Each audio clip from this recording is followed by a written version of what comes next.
Hello বন্ধুরা, সবাই কেমন আছো? এই প্রথম তোমাদের সামনে নিজের করা একটি ড্রয়িং ভিডিও নিয়ে আসলাম। তোমরা কিন্তু পুরো ড্রয়িং ভিডিওটা দেখো এবং তার সাথে কিছু প্রচলিত কথা নিয়ে আলোচনা করব, সেটাও শোনো। জানিও ড্রয়িংটি কেমন লাগলো এবং কেমন লাগলো সেই প্রচলিত কথা। কেউ কি জানতে সেই প্রচলিত কথার ব্যাপারে, সেটাও কিন্তু জানাতে ভুলো না। আমি এখানে যে ছবিটি ড্র করছি সেটি একটি সানরাইজের ছবি। এখানে সূর্যোদয়ের সাথে সাথে 7টি ঘোড়া ছুটন্ত অবস্থায় দেখানো রয়েছে। তো আমি বেশ কিছু জায়গায় শুনেছি এই 7টি ঘোড়ার প্রচলিত কিছু কথা কাহিনী।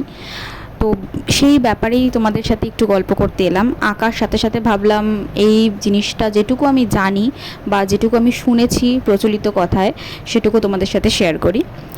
তো বাস্তুশাস্ত্রে বাস্তুশাস্ত্রে এটা বলা হয় যে ঘরে 7টি ঘোড়ার যে ছুটন্ত ছবিটা আছে, সেটা যদি লাগানো হয় তাহলে কিন্তু জীবনে অনেক উন্নতি ঘটে। কিন্তু প্রশ্ন হচ্ছে যে যারা বাস্তুশাস্ত্র নিয়ে চর্চা করেন, যখন ইচ্ছা যেখানে ইচ্ছা যেরকম ছবি সেটা কি লাগানো যায়? সব সময় তো সেটা পসিবল নয় যে আমি ছবিটা নিয়ে এসে লাগিয়ে দিলাম, হয়ে গেল। কখন, কোথায়, কোন জায়গায় এই ছবি লাগালে আপনার উন্নতি হবে, সেই ব্যাপারে যে সমস্ত কথা প্রচলিত আছে, চলুন সেটা আর একটু জেনে নিই। এই 7টি ঘোড়ার ছবি রাখার সবথেকে বেস্ট জায়গা হচ্ছে আমাদের বসার রুম, মানে আমাদের ড্রয়িং রুম। আর বাস্তুমতে এটিও বলা রয়েছে যে 7টি ঘোড়ার যে ছবি সেটা সবথেকে টাঙিয়ে রাখার সবথেকে বেস্ট দিক হচ্ছে দক্ষিণ দিক। তো যারা সাফল্যের চূড়ান্তে পৌঁছাতে চান তারা দক্ষিণ দিকে অবশ্যই এরকম একটি ছবি লাগাতে পারেন, কারণ দক্ষিণ দিক সাফল্যের দিকটিকে প্রতিনিধিত্ব করে। তবে কর্মজীবনে যারা শ্রীবৃদ্ধি চান, যারা চান তাদের কর্মজীবন আরও উন্নতির শিখরে পৌঁছে যাক, তারা এই ছবিটি কিন্তু পূর্ব দিকেও লাগাতে পারেন, এমনটাই বলছে বাস্তুশাস্ত্র। তবে এই ছবিটি কখনোই কিন্তু আপনারা আপনাদের শোয়ার ঘর, মন্দির, স্টাডি রুম, জানালা বা মেন দরজার দেওয়ালে লাগাবেন না। এটি এই সমস্ত জায়গায় এই ছবিটি লাগানোকে অনেক অনেক অনেক কথা কাহিনীতে বা অনেক প্রচলিত কথায়, অনেকের কথায় অশুভ বলে মনে করা হয়, যে এই সমস্ত জায়গায় অনেকেই বারণ করে, অনেক বাস্তুশাস্ত্রবিদরা বারণ করেন যে এই ছুটন্ত ঘোড়ার যে 7টি ছুটন্ত ঘোড়ার যে ছবি সেটা লাগানো উচিত নয়। কিন্তু এই সমস্ত যে কথা বা যা আপনাদের সাথে বললাম, শেয়ার করলাম, সেই কথা টোটালটাই সমাজে প্রচলিত কথা কাহিনী থেকে আমি জেনেছি।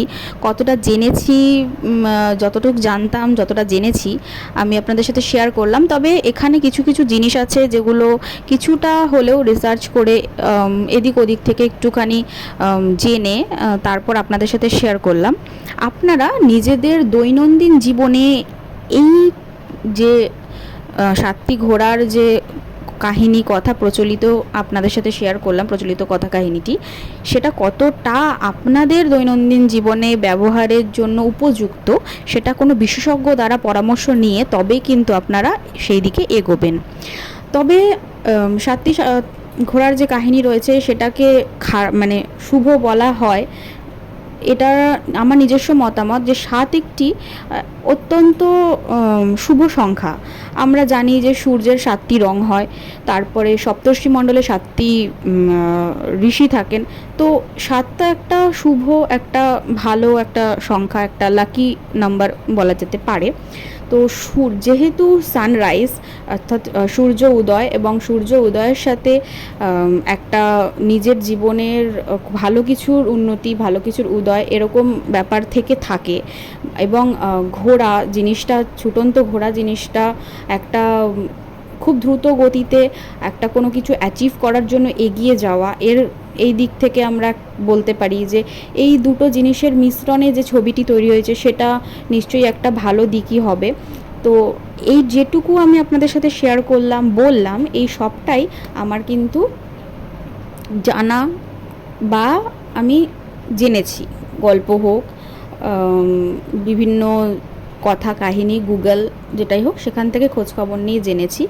তো আমার ভীষণ এই সানরাইজের ছবি আঁকতে ভালো লাগে, তো তার জন্য ভাবলাম যে এমনই একটা ছবি করি যেটা থেকে কিছু গল্পও করা যাবে আপনাদের সাথে। তো আপনাদের কেমন লাগলো এই যেটা আমি বললাম আপনাদেরকে, যেই কথা কাহিনী প্রচলিত কথা, সেটা আপনাদের কেমন লাগলো বা আপনারা কে কে জানতেন এই ব্যাপারে আমাকে অবশ্যই কমেন্ট বক্সে জানাবেন। আর অবশ্যই অবশ্যই পুরো ভিডিও শেষটা পর্যন্ত দেখবেন এবং বলবেন যে কেমন হয়েছে আমার এই ড্রয়িংটা। অনেক দিন পর, প্রায় প্রায় বলতে গেলে 7-8 মাস, প্রায় অলমোস্ট 1 বছর পরে আমি নিজের কিছু ড্রয়িং করলাম।